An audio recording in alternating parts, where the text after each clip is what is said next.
Welcome to the Hollywood in Toto podcast, the right take on entertainment. The HiT cast offers a weekly look at Hollywood from a conservative point of view. Sick of media bias infecting Hollywood headlines? Tired of stars insulting your views? HiT has your back. Now, here's your host, Christian Toto. Welcome to episode 76 of the Hollywood in Toto podcast, the right take on entertainment. This week we're speaking with Eric Pfeffinger, the playwright behind Human Error. The hilarious show is different than almost anything out there in pop culture today. You'll soon find out why. That's what they call a tease in the podcast business. This week's show is sponsored by Nobu, the only restaurant chain eager to ban world leaders at the owner's discretion. Before our chat with Eric, I wanted to share the fallout from a speech I gave recently at the Western Conservative Summit. It's a rather large gathering of conservatives here in Denver. Each year, they talk about different values, they promote different ideals, and sort of give a sense of camaraderie at the same time. Denver is a pretty blue area, from what I can tell, the last 12 or so years, so it was really well welcome at this point. But I wanted to talk not so much about what I said, but the reaction to it. Now, if you listen to this podcast or you read HollywoodinToto.com, you know the drill, you know my message. But there are two takeaways from the event. One is that I reached out to some high-profile conservatives to get their take on the issue, specifically, how do conservatives fight back in the culture war? Michelle Malkin was very nice to respond, in part because she was traveling at the time I wrote her the letter, but she sent me a nice little note saying, hey, this is what I think.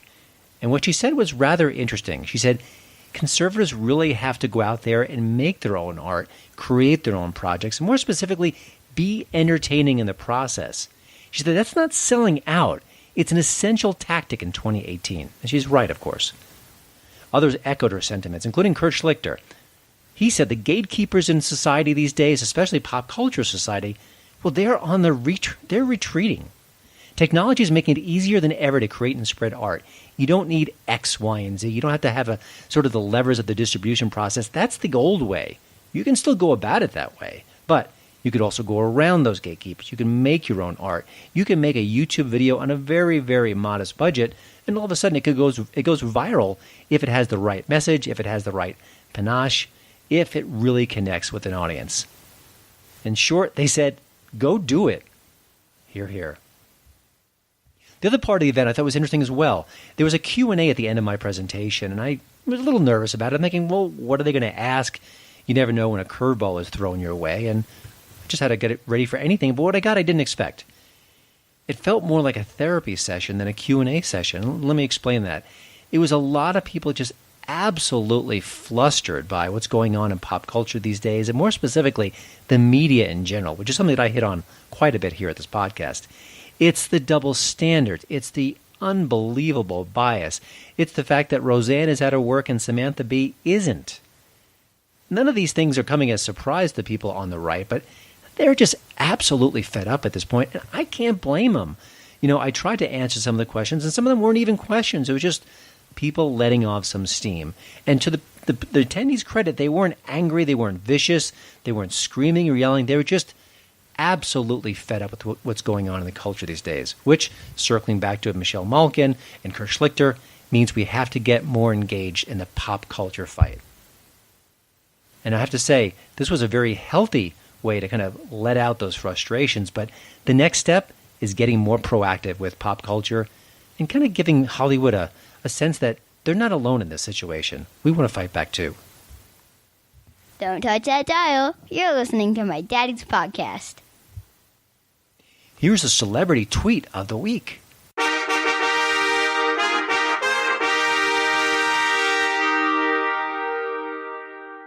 This week's winner is Zach Bornstein. Who? Well, he's a comedian who's also worked on the Jimmy Kimmel Live show and The Tonight Show. Here's his oh-so-hot take on the North Korea situation. The GOP is creaming their jeans over Trump doing in North Korea what he just undid in Iran, except with no way to enforce it. There's no joke here. They're just upsettingly hypocritical. Well, I got to give him some credit. Yeah, there is no joke there, but like much of late-night TV, there's no jokes there either. So let's just break this down real quickly. And I'm not going to use snark. I'm just going to use the facts. The North Korea deal is way, way too premature to talk about with any sort of sense of finality. We don't know what's going to happen yet, but what I will say is we're moving forward to something. It could be a disappointment, it could be a remarkable breakthrough. Anyone saying for sure either way is fooling themselves. Oh, and by the way, that Iran deal, what an absolute debacle. It was a debacle when it was not signed, or at least brought to our attention. And it's even worse the more and more we learn about what Iran has been up to behind the scenes, how they weren't staying true to the negotiation at all. It was a complete disaster. And that's funny, but not ha-ha funny. You think someone like Bornstein might know better. You're listening to the Hollywood in Toto podcast, the right take on entertainment.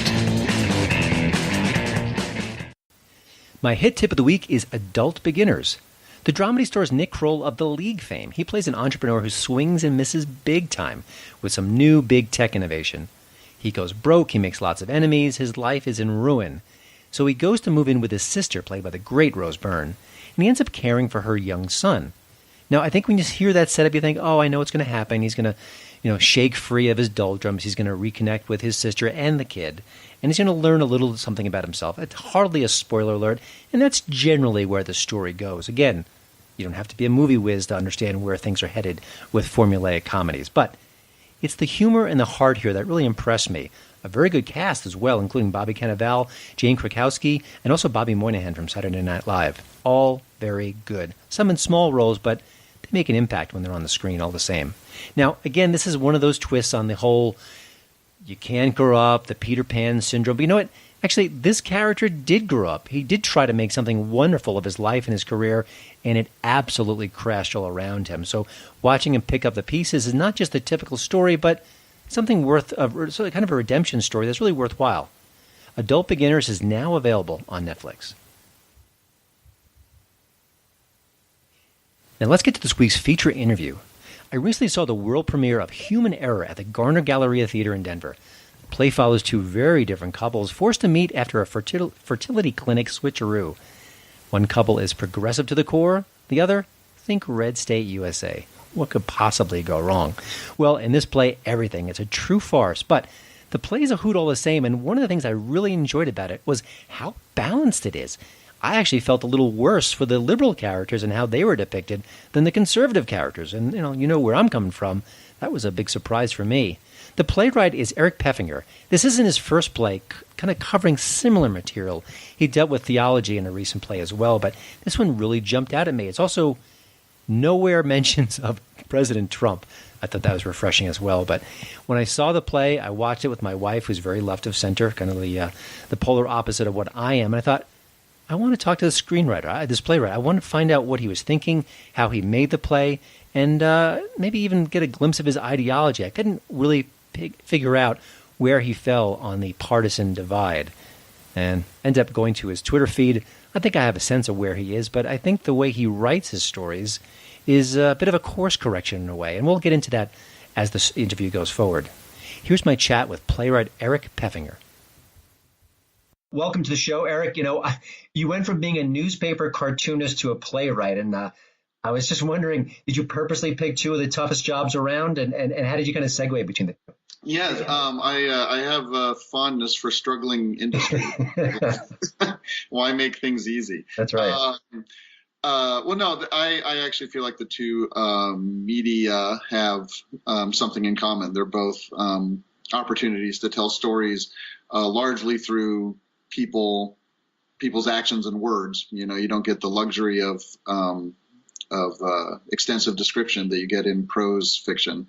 And they also are very kind of time bound. In a newspaper comic strip, you can't go past 4 panels, and in a play, you're bound by how long people are willing to sit in one place. So they both they kind of complement each other in terms of the kinds of skills that they assign to one another. But they're all just different ways of expressing oneself creatively and comedically, which is my usual mode. So. Excellent. Well, talk about the genesis of Human Error. I know it's been in the works for a couple of years now. These kinds of projects don't just kind of spark overnight. But was there a particular incident that made you want to tackle this type of story, or was it sort of an evolution where they kind of kept building and building, and it took shape from there? Sure. Yeah, one of the things I think is fun about writing in general and theater in particular is the kind of opportunities it offers for synthesis of a variety of different interests. So, the first thing that came to my attention was the fact that this kind of mistake has happened at fertility clinics more than once and in different places, and that, of course, is a horrifying prospect. And for some reason, when I hear about this horrifying prospect, the first thing I think of is, oh, that could be a good comedy. Clearly, that's something I need to work through. But so then I had that idea, and what I start doing is just kind of like reading up on times when it really happened, reading up on the technology in general. I start sort of sketching out, just scraps of the kinds of scenes that might occur after an event like this.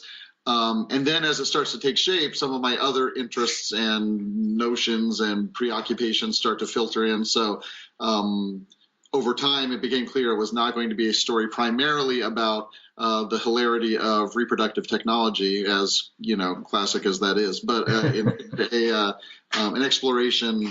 The reproductive technology angle was going to be our way into what the play is really about, which is the ideological silos that people, particularly Americans, particularly today, find themselves in, and the ways in which we struggle to connect with people who don't think exactly like us. And once all those pieces came together, the play really started to take off in terms of my concept of it. I'm conservative. My wife is liberal. We saw it together.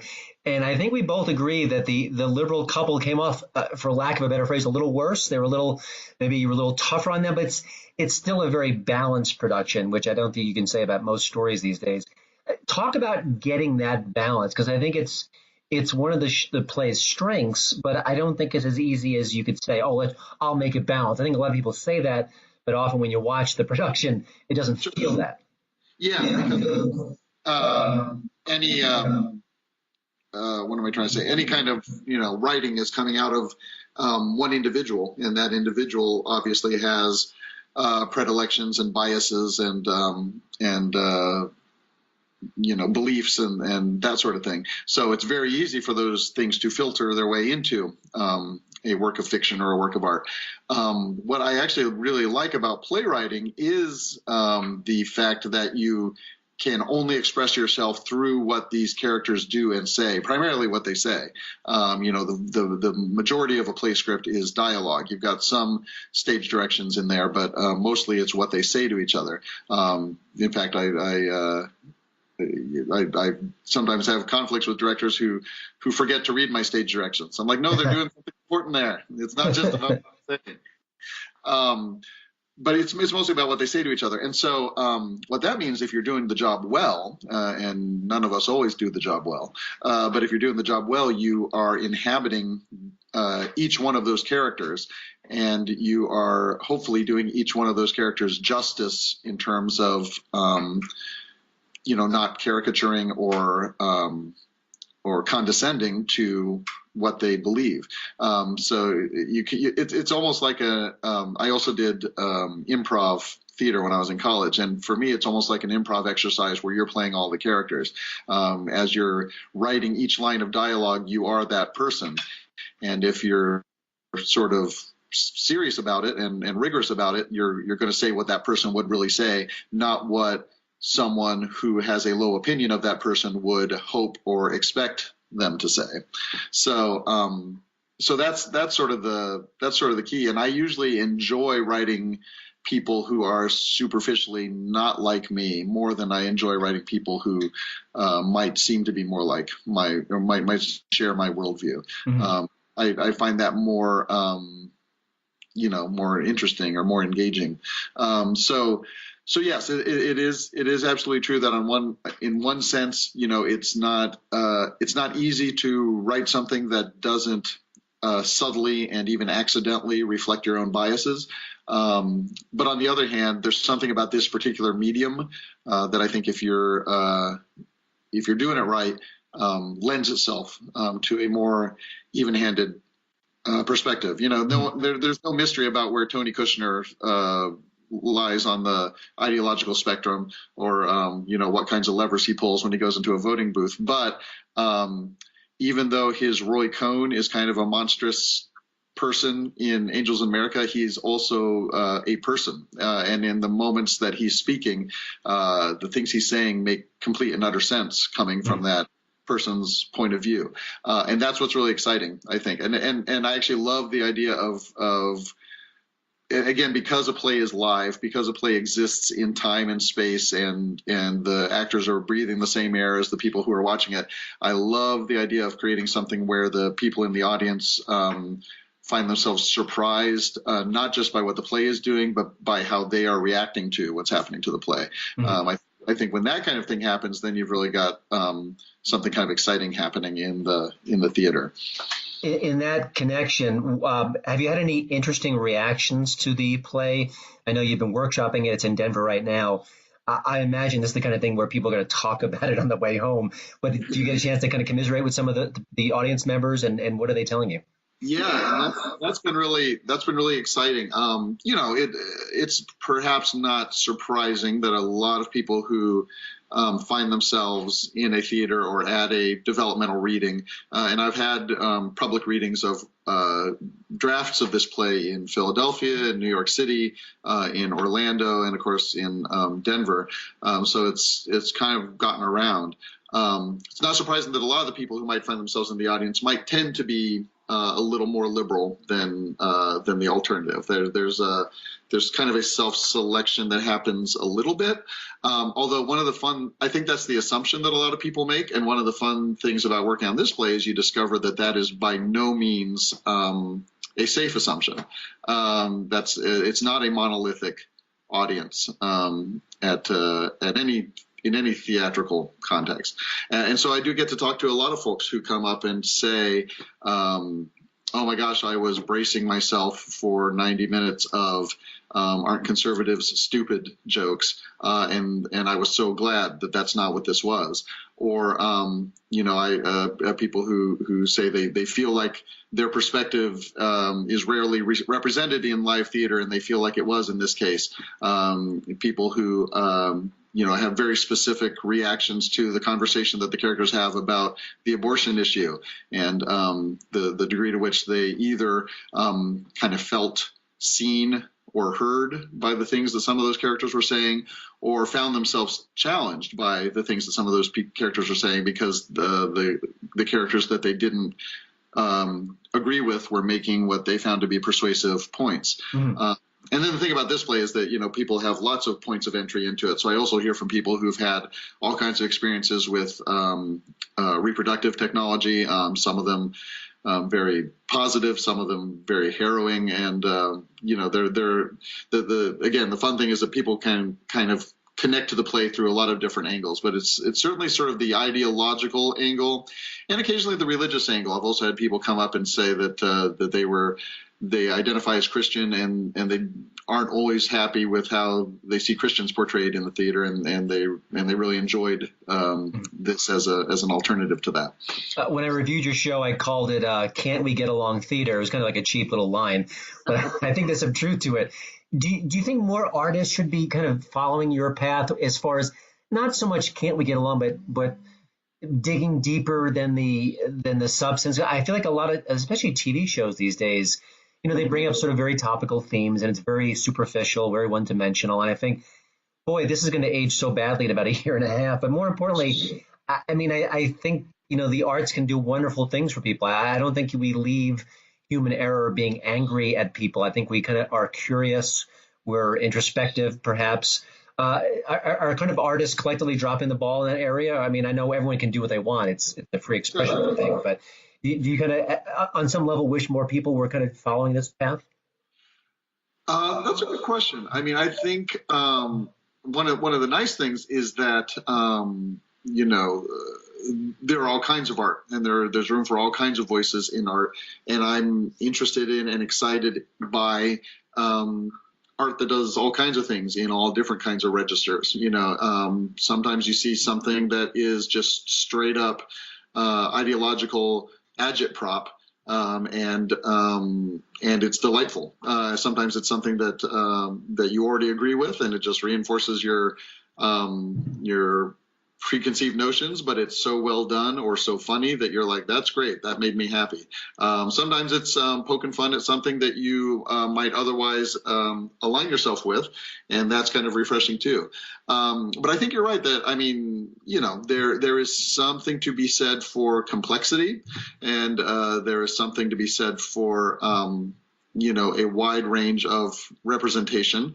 For a long time, and this is by no means a closed issue, for a long time, the representation problem in the arts and in, filmed media in particular, and television, was that there were not nearly enough women or people of color either in the creative roles or on screen.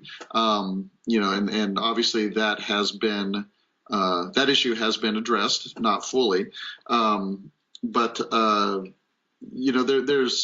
it's always worthwhile to have a critical eye, I think, when you're looking at the entire landscape of what's being represented in film and theater and television, and seeing what or who's getting left out. And I think, you can watch any one play or show and say, oh, that was fun, or that was good, or that was diverting. But then, I think what kind of pings off of what you're saying is, if you watch tons of plays or movies or shows, and they're all kind of working within the same register, obviously we're not maximizing the potential, I think, of what our cultural opportunity is there.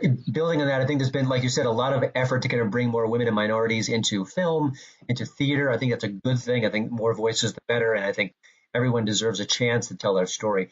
Should the creative community as a whole be more open to right-of-center voices? I mean, there's all that you see, like I get emails, press releases from the Sundance Film Institute saying, we're opening these new avenues and new trainings and new training labs for people of color. And that's great. But then I'm thinking, I look at a lot like late night TV. I'd kill to watch one comedian who was right of center just telling a couple of jokes. And does the creative community falling down in that part of the diversity argument? I think you're right that there is definitely, especially within some categories like late night TV or late night comedy in particular, there's definitely a narrowness of the ideological spectrum. What's hard for me to discern, and of course I'm not, I'm just a dude in Ohio writing plays, so it's not like I have any particular insight into the decision making that's going on. What's hard for me to discern is what leads to that sort of thing, because it's of course kind of related to conversations that people have about other industries as well, like higher education. Why are all the late night television hosts left of center, and why do so many college professors appear to be left of center? And of course both of those fields actually also are very white and male, so so that there's still some stuff going on there. Yeah. But I'm not sure what leads to that. I'm not sure that the decision makers in any of these fields are seeing a whole bunch of great candidates from all across the ideological spectrum, and then consistently picking the left-leaning ones. So why are the candidates they're seeing not more diverse? And I don't know. I think it's a problem that goes beyond just something as simple as an ingrown bias on the part of the gatekeepers. It feels like it might also have to do with the profiles of people who choose to go into certain fields in the first place. But I don't know. I'm obviously just spitballing at that point, because I don't have any actual I'm working without any actual knowledge here, which is That's right. Well, that's kind of my comfort zone. well, I want to switch gears a little bit. You're a Midwestern guy, and I was kind of curious from that perspective, how do you think that influences your voice as a storyteller? Well, that's actually something I value a lot. Not surprisingly, a lot of folks who write for theater are often based, at least at some point in their careers, in New York, which is great. I hear they have some very nice theater in New York. It totally makes sense. That's where a lot of the actors are. So why not be there? But I actually do really like the fact that the people that I am surrounded by every day are of this distinctive background. They're Midwestern, urban people, and their voice and their preoccupations, I think, definitely filter into then my writing.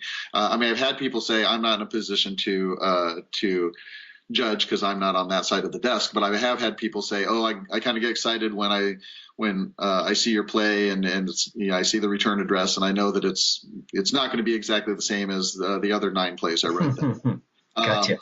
Just by virtue of its geographical point of origin. I think it's easy to overstate that. And obviously part of what we do as writers is write about whatever, we write about planets that don't even exist. So it's easy to overstate the importance of where you live or who you're surrounded by. But I think it's easy to understate the importance of that too.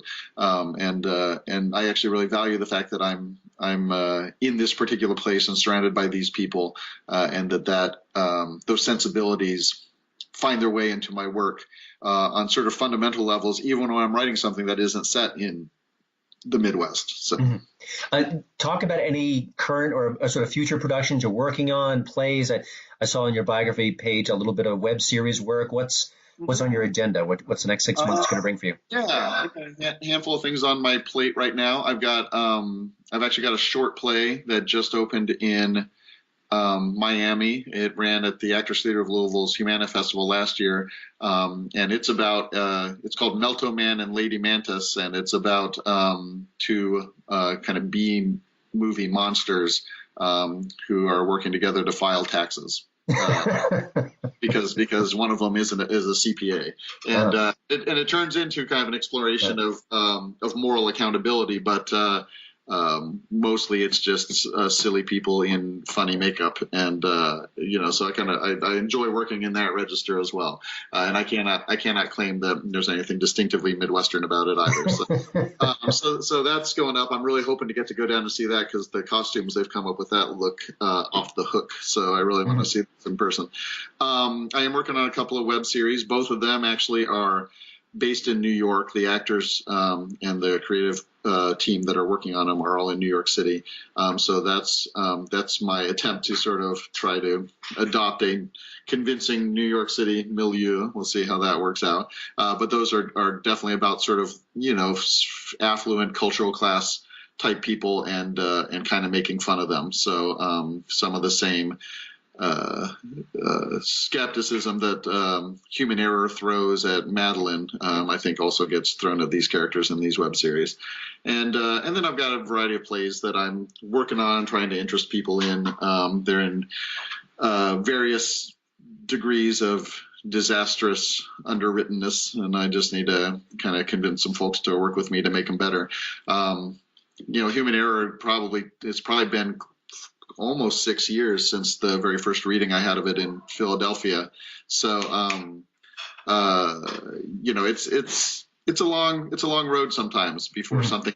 And 5 years ago, I thought it was ready. I was like, oh, this play's done. This play is perfect. And I've made so many changes to it with all the people I've been working with, especially with this creative team I've worked with in Denver.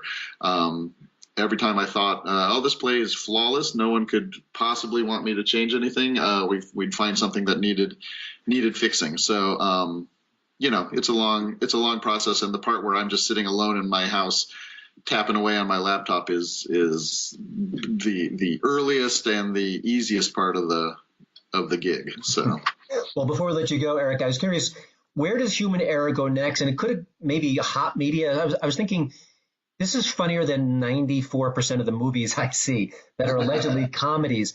Could this sort of be maybe like a limited series on a cable network, maybe a movie? I mean, where would you like to see it go, and are there any sort of definite plans for it at this point? I would like to see it go to all those places. The play itself is going to get picked up some other places that are already productions of it, kind of in the pipeline in Florida and New Jersey and Maine, I think. So it's kind of getting picked up here and there. And I'm foisting it off on other people, trying to get their interest. So, I'm hoping the play will have a continued life beyond this run.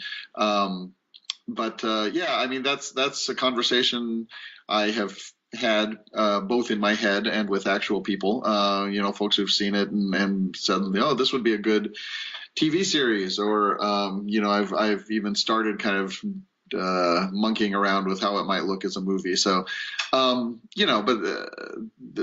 with all those things, there's infrastructure and there are gatekeepers, and I would have to interest people who have actual money and actual TV networks in the idea. So I think that's a great idea. You and I are on the same page there. We would just have to talk some other people into it. All right. Well, I'll see what I can do on this end. I think the material should speak for itself. But thank you, Eric, for joining the HitCast. If you're in the Denver area, please see Human Error at the Garner Galleria Theater ASAP. Funny, it's smart, it's even a little bit hopeful, shocking of all things. And if you see a play with Eric's name on it, definitely check it out. He's a really smart guy, as you can see here. And all the best, Eric, and I hope to talk to you down the road. Thank you so much for this invitation. I got to tell you, I've paged through your site, and you write some really smart stuff, and I'm definitely going to be following you as we go. So thanks for the invitation. I really enjoyed talking to you. The check is in the mail, and thanks, Eric. Well, thanks again for listening. Don't forget to check out HollywoodandToto.com for both the show notes and, of course, the latest entertainment news. Please follow me at Twitter at HollywoodandToto. And we'd love it if you leave a podcast review over at iTunes. See you next week.